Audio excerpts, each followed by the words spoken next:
अब खबरों की ओर करते हैं रुख। दिल्ली विधानसभा चुनाव से जुड़ी ये खबर। दिल्ली में सीएम योगी की होगी एंट्री। दिल्ली में प्रचार करेंगे मुख्यमंत्री योगी आदित्यनाथ।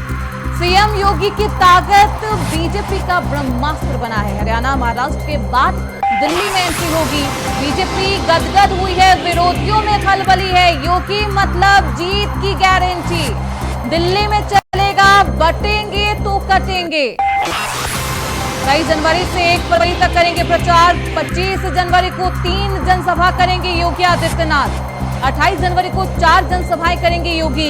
30 जनवरी को 4 जनसभा, 1 फरवरी को 3 जनसभा। तो दिल्ली के चुनावी मौसम में सीएम योगी आदित्यनाथ की एंट्री हो गई है। सीएम योगी 23 जनवरी से दिल्ली में चुनावी रैली को संबोधित करने जा रहे हैं। दिल्ली विधानसभा चुनाव 2025 में इनकी पहली रैली है।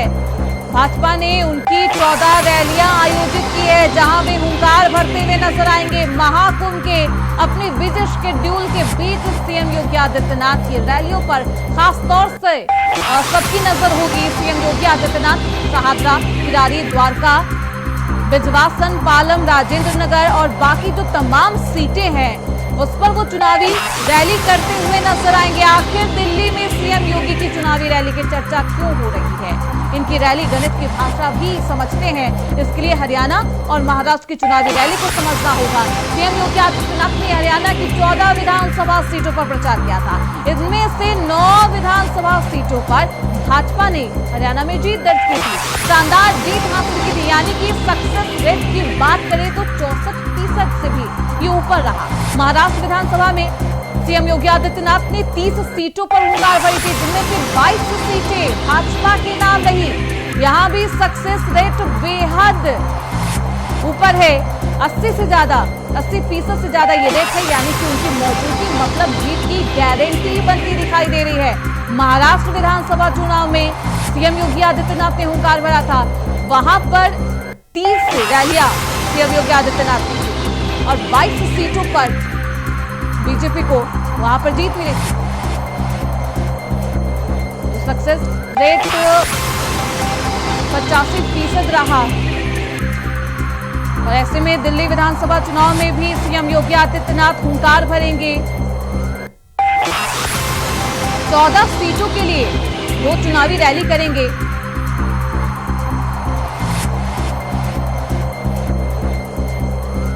खबर पर ज्यादा जानकारी के साथ हमारे सहयोगी अजय चौहान दिल्ली से जुड़ चुके हैं और हमारे स्टेट कोऑर्डिनेटर अनिल पाठक जी वो भी जुड़ चुके हैं। अजय, क्योंकि अब सीएम योगी आदित्यनाथ की भी एंट्री हो गई है, योगी मतलब जीत की गारंटी, कैसी हलचल दिखाई दे रही है विपक्षी खेमे में?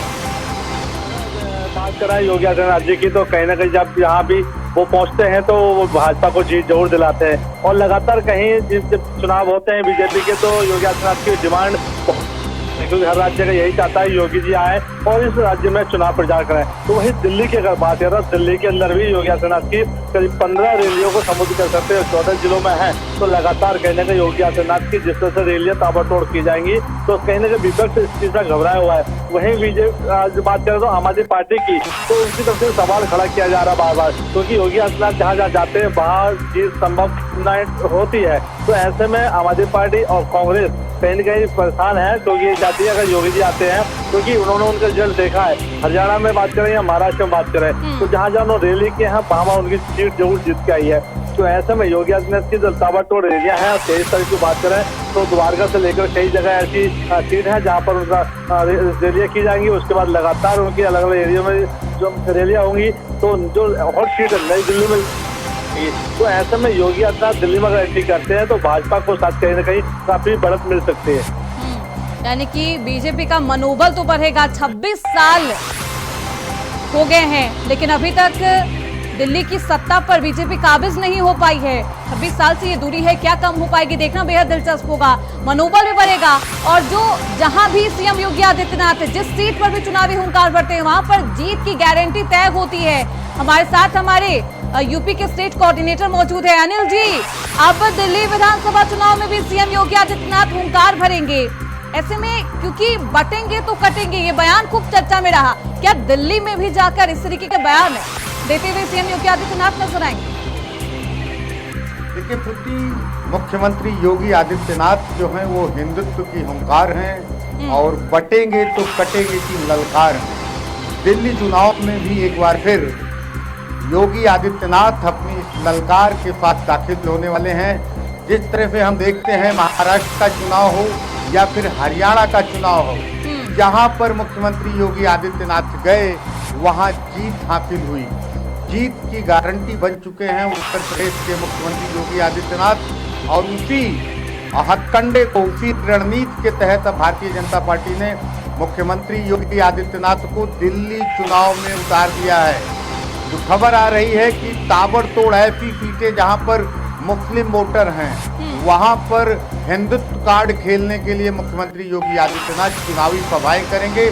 जो आम आदमी पार्टी जहां पर प्रभाव है उसकी धार को कुंद करने का काम मुख्यमंत्री योगी आदित्यनाथ को के जिम्मे है और बाखूबी से पूरा देश जानता है कि जहां पर कोई नहीं काम करता है वहां पर मुख्यमंत्री योगी आदित्यनाथ की हिंदुत्व की हुंकार और बटेंगे तो कटेंगे का नारा काम आता है। हम देखते रहे हैं महाराष्ट्र में भी और हरियाणा में भी ऐसा लग रहा था कि भारतीय जनता पार्टी बहुमत से कुछ दूर रह जाएगी, लेकिन वो हुनर था मुख्यमंत्री योगी आदित्यनाथ का।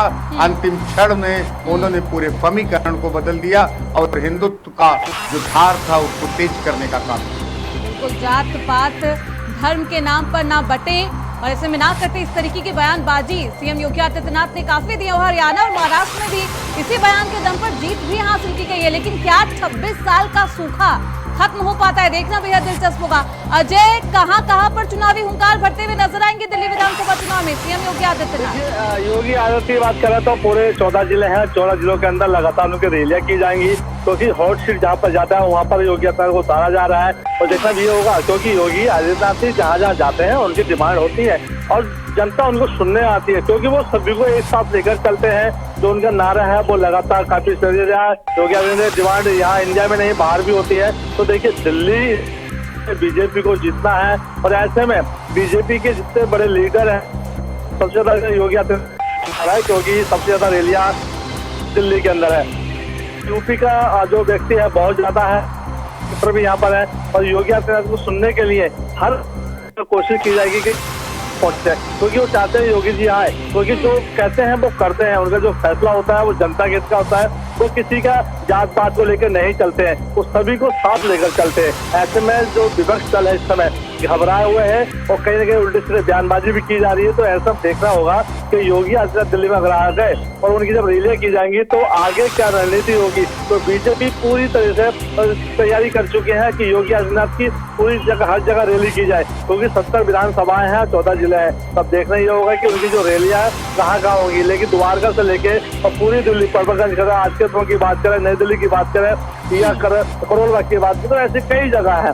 तो ऐसे उनकी रैलियां की जाएंगी, ताबड़तोड़ रैलियां है क्योंकि शेड्यूल समय है उनके पास। उधर महाकुंभ चल रहा है तो ऐसे में योगी आदित्यनाथ को समय देखते हुए सभी रैलियां भी करनी है।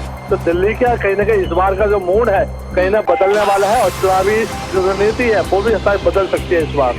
बिल्कुल, अब कितनी रणनीति बदलती है और क्या कुछ मूड हो जाता है जब चुनावी हुंकार भरने के लिए खुद सीएम योगी आदित्यनाथ, बीजेपी के फायर ब्रांड नेता है, जब पहुंचते हैं दिल्ली विधानसभा में और चुनावी हुंकार भरते हैं तो कितना मूड बदलता है, देखना बेहद दिलचस्प होगा।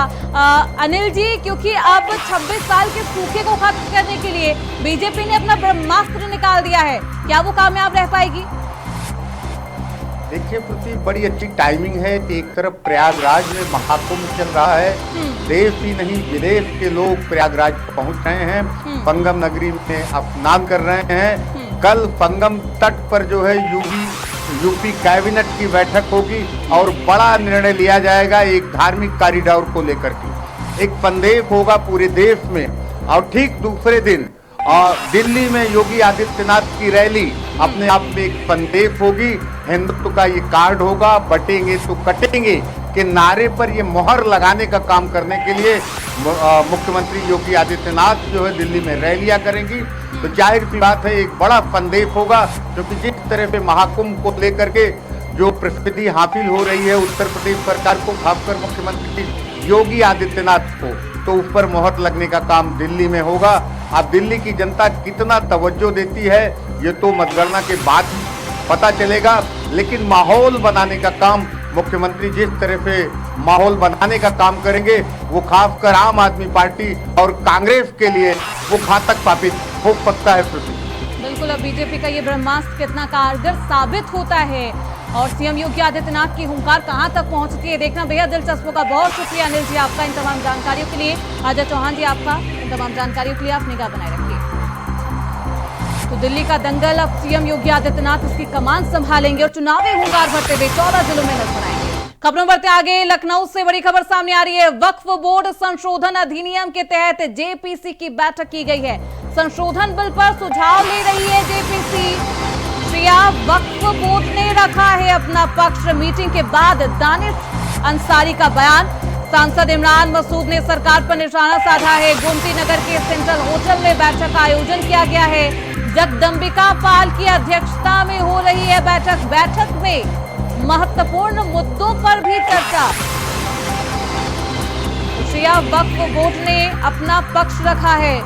जेपीसी की ये बैठक है, जगदम्बिका पाल की अध्यक्षता में ये बैठक हो रही है। इस बैठक में तमाम दिग्गज जो सांसद है वो मौजूद है। असदुद्दीन ओवैसी मौजूद है, इमरान मसूद मौजूद है, कांग्रेस के सांसद है और ऐसे में तमाम जो विषय है उस पर चर्चा की जाएगी।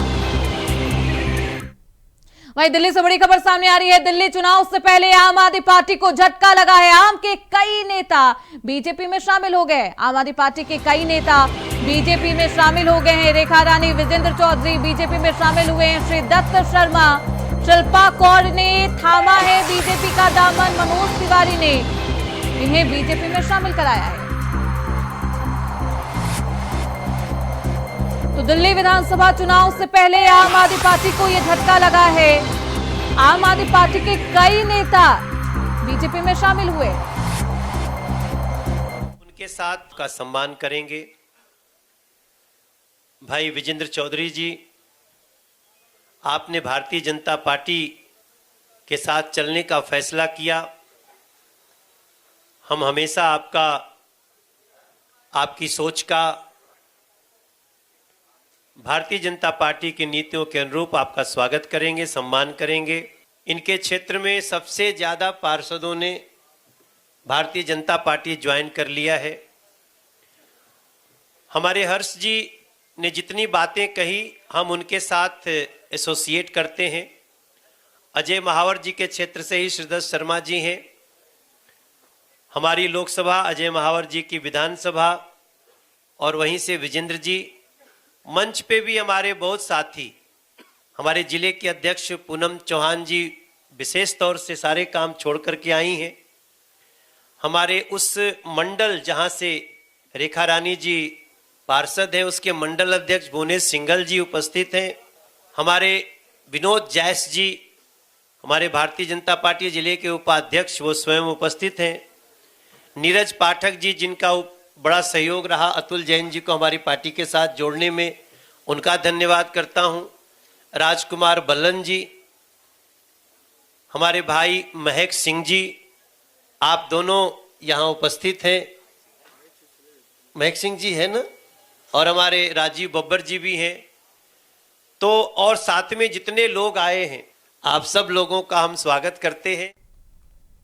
चलिए अब बात करते हैं हरियाणा के मुख्यमंत्री नायब सिंह सैनी की नायाब पहल की। महिलाओं के सम्मान के लिए प्रतिबद्ध सैनी सरकार ने इस बार के बजट से पहले एक शानदार पहल की है। दरअसल सरकार की कोशिश है कि महिलाओं की बजट में भागीदारी को सुनिश्चित करना है। इसीलिए हरियाणा के मुख्यमंत्री नायब सिंह सैनी ने अलग अलग क्षेत्र की महिलाओं के साथ बजट से पहले बैठक कर चर्चा की है। इस दौरान मुख्यमंत्री ने कहा कि केंद्र सरकार और हरियाणा सरकार महिला सशक्तिकरण के लिए लगातार कोशिश कर रही है। सीएम ने बैठक के बाद कहा है कि उन्हें विश्वास है कि आज मिले सुझाव आने वाले बजट में महिलाओं को सशक्त और मजबूत बनाने में बड़ी भूमिका अदा करेंगे। आपको बता दें कि इस मौके पर वित्त विभाग के साथ साथ मुख्य सचिव अनुराग रस्तोगी, कृषि और किसान कल्याण विभाग के मुख्य सचिव, महिला और बाल विकास विभाग की आयुक्त और सचिव मौजूद रही। देखिए, आदरणीय प्रधानमंत्री जी का जो विजन है, हमारी सरकार का जो विजन है, सबका साथ सबका विकास, और उसको लेकर के क्योंकि हमने आज नारायणगढ़ के क्षेत्र के अंदर कई अनाउंसमेंटें, कुछ उद्घाटन भी किए हैं। लगभग 43-43.5 करोड़ रुपए के विकास कार्यों के उद्घाटन और शिलान्यास किए हैं। वहाँ पर जोनल हमारा कबड्डी का महाकुंभ भी हो रहा था, जो बड़ा गढ़ गांव में मॉडर्न स्पोर्ट्स कॉम्प्लेक्स है, आधुनिक सुविधाओं से सुसज्जित जो वहाँ पर खेल स्टेडियम बन रहा है, उसमें जोनल कबड्डी महाकुंभ हो रहा था।